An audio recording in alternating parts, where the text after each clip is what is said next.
안녕하세요. 오늘 여러분이 공유해주신 자료, 그 팔란티어, PLTR에 대한 월가 시각인데요. 2023년 이후에 주가가 뭐 2130% 엄청나게 오르면서 AI 대표주자 뭐 이렇게 됐잖아요. 근데 이 상승세만큼이나 월가 평가는 좀 엇갈리는 것 같아요. 네. 그래서 오늘은 이 자료들 보면서 왜 이렇게 시각이 다른 건지, 또 팔란티어를 둘러싼 핵심적인 기대, 뭐 우려 이런 것들을 좀 깊이 파고들어 보겠습니다. 뭐 단순히 좋다 나쁘다 이게 아니라 그 근거를 좀 명확히 짚어보는 거죠. 네, 맞습니다. 이 자료들을 쭉 보면 그림이 좀 명확해져요. 그 팔란티어 기술력이나 뭐 AI 시장에서의 성장 잠재력, 여기에 대한 기대는 뭐 분명히 높은데요. 근데 동시에 지금 주가가 그 기대를 너무 앞서간 거 아니냐? 이런 우려. 그러니까 높은 밸류에이션 문제랑 또 실적 변동성, 여기에 대한 경계심도 이게 만만치가 않은 거죠. 이 자료들이 딱 그 팽팽한 줄다리기를 잘 보여주고 있습니다.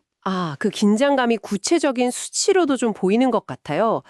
월가 애널리스트들 평가를 보면 이게 2025년 7월 기준이죠.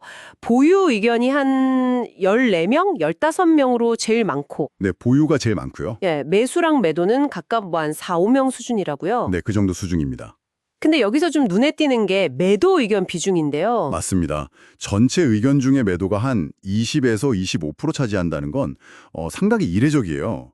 보통 월가는 이제 시장이 장기적으로 우상향한다 이걸 전제로 하니까 매수 의견이 훨씬 많거든요. 실제로 그 2025년 6월 기준으로 S&P 500 전체 종목 평균 매도 의견 비율은 4.9%뭐 이 정도밖에 안 돼요. 4.9%요? 네, 그러니까 팔란티오의 매도 비율이 거의 뭐 4배, 5배 높다는 건데 이건 현재 주가 수준에 대한 부담감이 상당하다. 뭐 이런 강한 신호로 봐야죠. 근데 이 분석 자료에서는 심지어 앞으로 한 6개월 안에 이 매도 의견이 지금보다 2배 이상 늘 수 있다, 뭐 이런 경고까지 한다고요.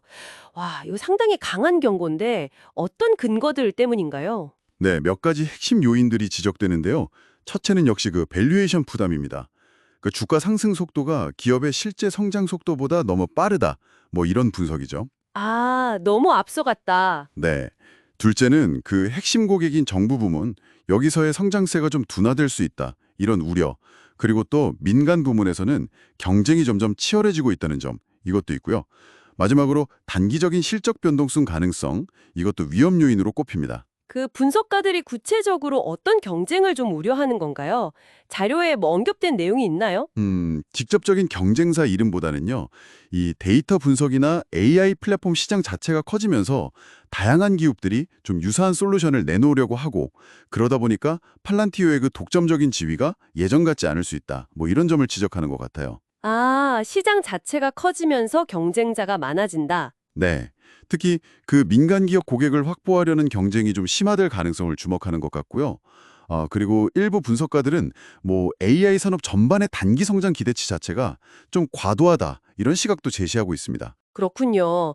물론 뭐 팔란티어가 AI나 데이터 분석에서 쌓아온 지술력, 이건 뭐 대단하죠. 특히 정부기관이랑 오랫동안 협력해온 경험, 이것도 무시 못할 강점이고요.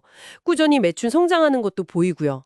하지만 방금 말씀하신 것처럼 정부 고객 의존도 리스크라던가 또 경쟁 심화 가능성, 그리고 무엇보다 현재 주가가 너무 높다는 거, 이 세 가지가 월가가 좀 불안하게 보는 요인이군요. 네, 정확합니다. 기술적 해자, 그러니까 뭐 경쟁 우위죠. 그리고 시장 선점 효과. 이게 분명 강력한 무기인데, 근데 이 무기가 과연 지금 시장에 부여한 높은 기대치, 그러니까 그 밸류에이션 프리미엄 있잖아요. 네네. 이걸 정당화할 수 있느냐? 이게 이제 핵심 질문인 셈이죠. 만약에 기대만큼 성장이 못 따라와 준다면 이 프리미엄은 좀 빠르게 축소될 위험이 있는 거고요. 결국 이 분석 자료들이 던지는 그 핵심 질문은 이거네요.